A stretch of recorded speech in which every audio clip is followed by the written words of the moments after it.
जय हिंद दोस्तों, स्वागत है आप सबका शार्प स्टेपर कम्युनिटी में। देखिए, हम डिस्कस कर रहे थे पॉलिटी और हम स्टार्ट करेंगे आज इलेक्शन कमीशन के साथ। लास्ट जो हमने टॉपिक डिस्कस किया था that was about the temporary special provisions. ठीक है, आज हम स्टार्ट करेंगे विद द इलेक्शन कमीशन। और देखिए, मैंने बोला था कि ज़्यादा से ज़्यादा वीडियो को शेयर कीजिए, सब्सक्राइब कीजिए, वीडियो लाइक कीजिए। वो तो हुआ ही नहीं, इनफैक्ट सब्सक्राइबर्स कम हो रहे हैं। So I don't get the logic. So I don't know कौन है जो सब्सक्राइब पहले किया फिर उसके बाद आप उसको अनसब्सक्राइब भी कर रहे हो। So anyways if it is so okay, accepted है ना। तो but I will do what I was doing, I will continue keep on doing this. So we will start with this chapter and apart from it अगर हम देखें तो 4 complete playlist भी available हैं, history, economics, ecology और geography, तो वो आप चेक कीजिएगा। और करंट अफेयर्स में लास्ट जो आई दृष्टि घटना चक्र करंट अफेयर्स आया था वो हमने डिस्कस किया हुआ था। ठीक है, तो इतनी चीज़ें ऑलरेडी डिस्कस की हुई हैं। स्टार्ट करते हैं क्वेश्चन नंबर 1 के साथ। Consider the following statements with reference to India. The chief election commissioner and other election commissioners enjoy equal powers but receive unequal salaries।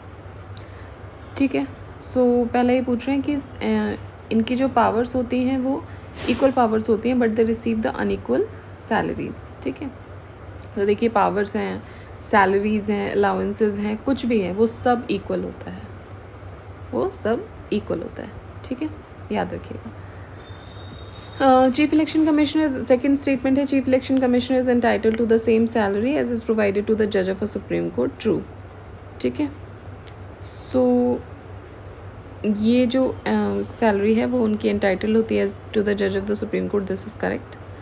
Then the chief election commissioner shall not be remove from his office except in like manner and on like grounds as a judge of Supreme Court. So, Chief Election Commissioner shall not be removed from his office except in manner like the judge of the Supreme Court. तो salary भी वैसे ही मिल रही है और removal भी वैसे ही हो रहा है। ठीक, next, the term of office of election commissioner is 5 years from the date he assumes his office और till the day he attains the age of 62 years। अब ये देखिए इलेक्शन कमिश्नर की बात कर रहे हैं तो इस केस में 65 years होगा, ना कि 62 years होगा। ठीक है, 62 years नहीं होगा। स्टेट इलेक्शन कमीशन की हम बात नहीं कर रहे हैं, इलेक्शन कमीशन ऑफ इंडिया की बात कर रहे हैं। एक सेकेंड देखते हैं।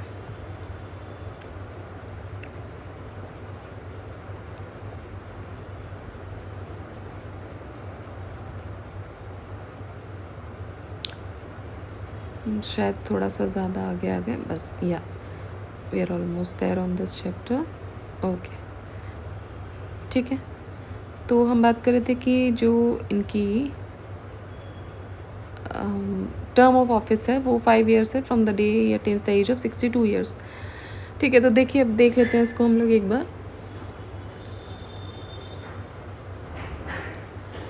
Power, salaries, allowances of the chief election commissioner and other election commissioners are equal.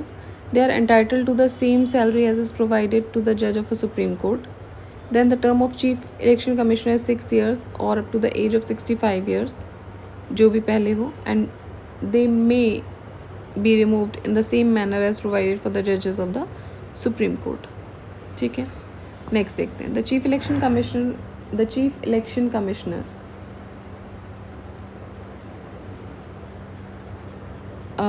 of the Election Commission of India is paid the salary equal to the salary of the judge of the Supreme Court।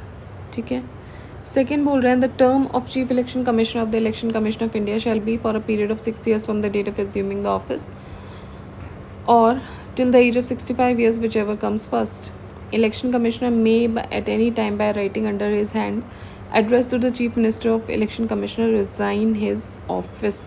किसको करेंगे? Chief election commissioner को। तो ये election commissioner की बात हो रही थी। So answer is a, that is okay. So 1 and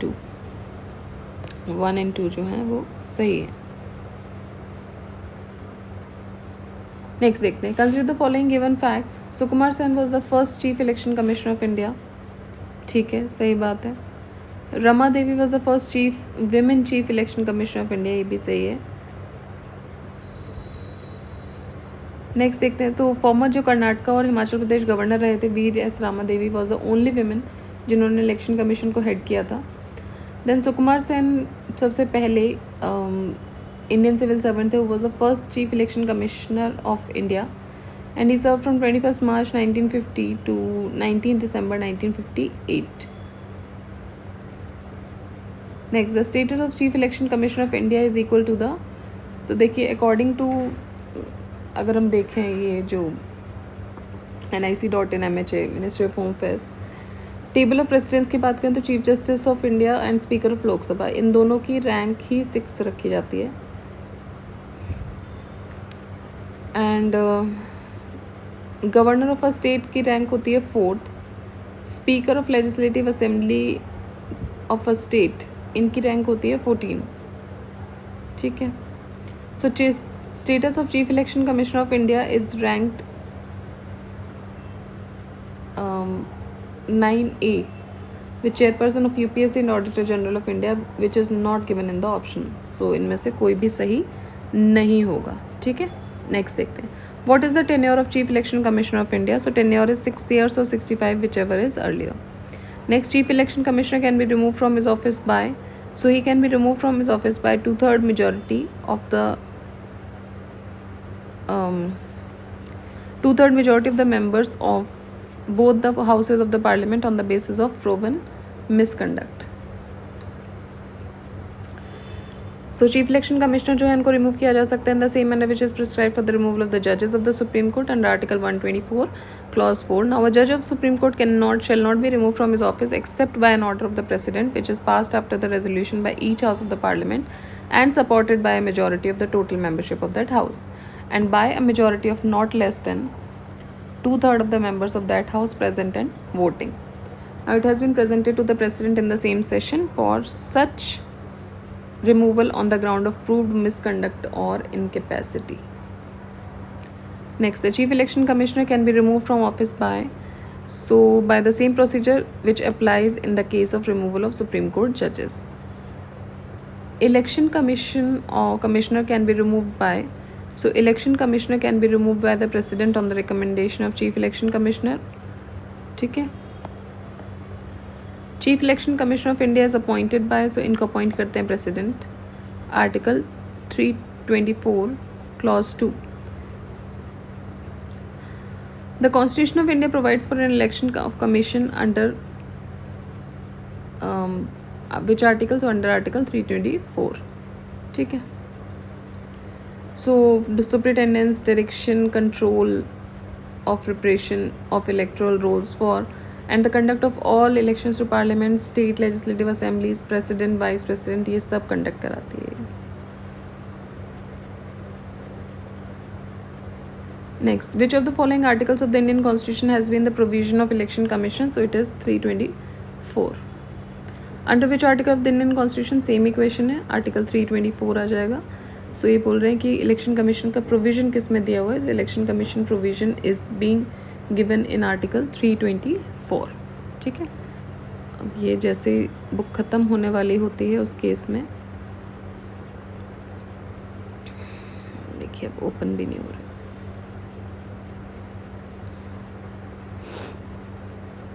तो ये इशू बुक के साथ आने लगते हैं.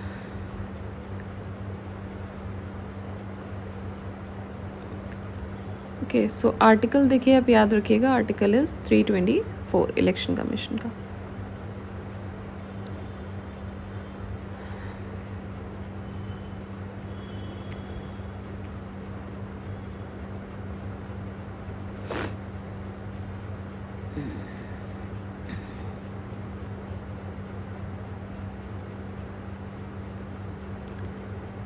Okay.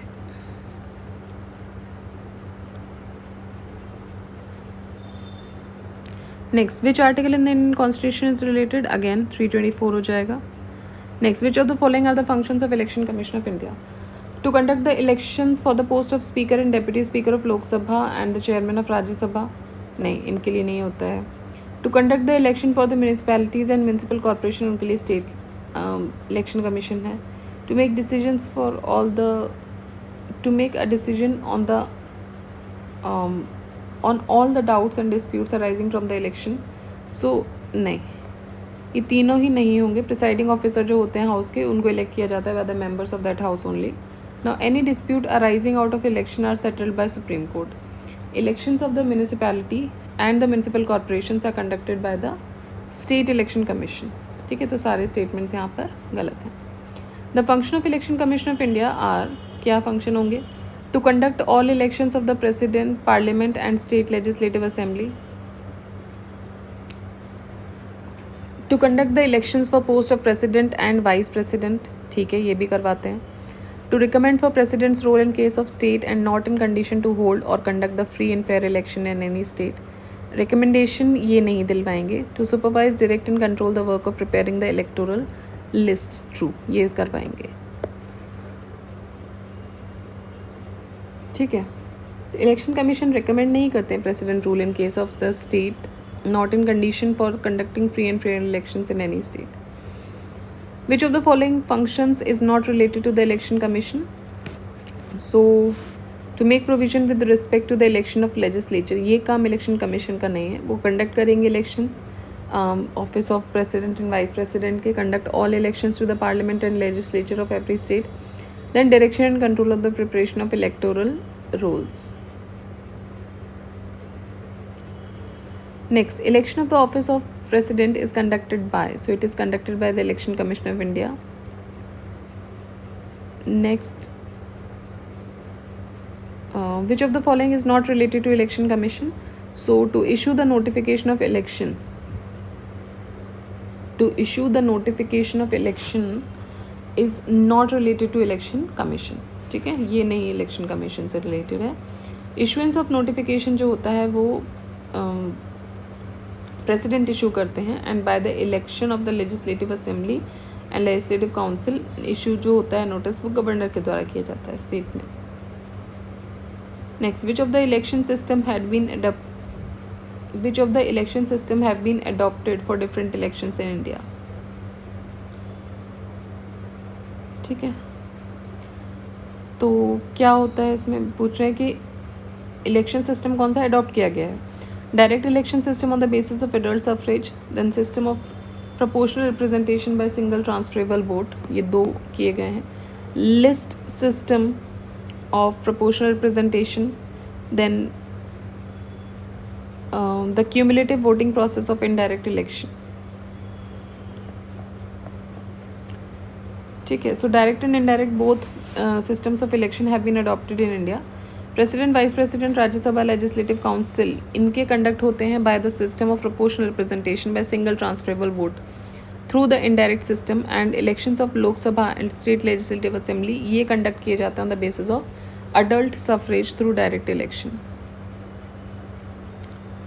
Next, which of the following is correct in respect of commencement of the election process in India? ठीक है, विच of the following is correct in respect of the commencement of election process in India?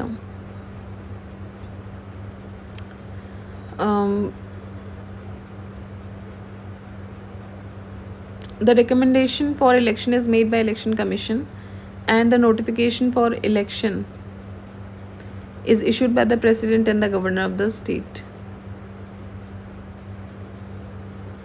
ठीक है, so ये वाला जो है वो correct है। नेक्स्ट देखते हैं, who decides the disputes regarding the disqualification of members of parliament? So it has been by the president in consultation with the election commission, article 103।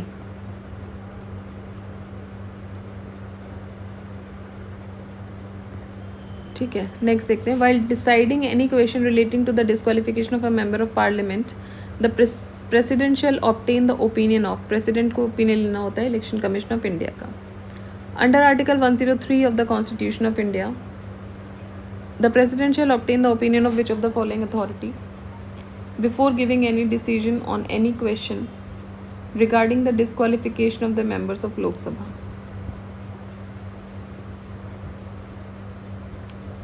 ठीक है, तो इसमें होगा election commission. So as per Article 103, if any question arises as to whether the member of either house of the parliament has become subject to any disqualification, जो कि mention होगा in clause 1 of article 102। ठीक है, 103 में बात हो रही कि अगर 102 के किसी क्लॉज में वो मेंशन है सो कोई डिस्क्वालिफिकेशन का मेंबर बन जाता है देन, ठीक है. So question for the president and his decision shall be may final, and before giving any decision on any such question, president shall obtain the opinion of election commission and shall act according to such opinion. Hence option 2 जो है वो correct है.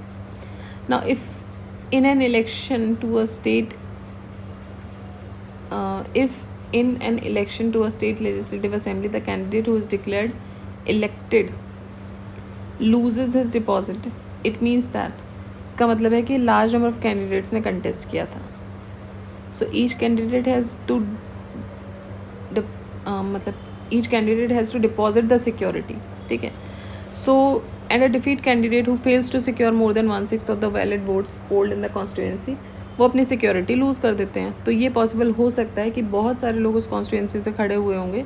So therefore the large number of candidates contest the election and the votes जो होते हैं वो distribute हो जाते हैं. तो 1/6 अगर आपने ऑब्टेन नहीं किया है इस केस में तो सिक्योरिटी भी वापस करनी होती है. तो इसी केस की बात हो रही है कि बहुत बार तो ऐसा भी होता है कि 1/6 भी ऑब्टेन नहीं कर पाते. तो ये भी एक इसमें आता है. Next is the decision to disqualify the person declared convicted by a court. The decision to disqualify the person declared convict by the court to contest the election has been made by, so it has been made by the parliament. ठीक है. So decided to disqualify a person declared convict by the court to contest the election was given by the parliament, and according to section 8 of the RPA, Representation of People's Act 1951, made by parliament, a person convicted of any offence shall be disqualified from the date of such conviction and shall continue to be disqualified for a further period of 6 years. ठीक है. तो पहले 2 साल का, उसके बाद 6 साल का भी हो सकता है. तो ये था हमारा लास्ट क्वेश्चन आज का. अब बाकी इतने ही क्वेश्चन और बचे हुए हैं. सर 51 क्वेश्चन थे, उसमें हमने डील किया इसके साथ. और नेक्स्ट वीडियो में हम बाकी जो 25 क्वेश्चन बचे हैं उनको हम देखेंगे. ठीक है. So till then keep revising, keep studying. जय हिंद.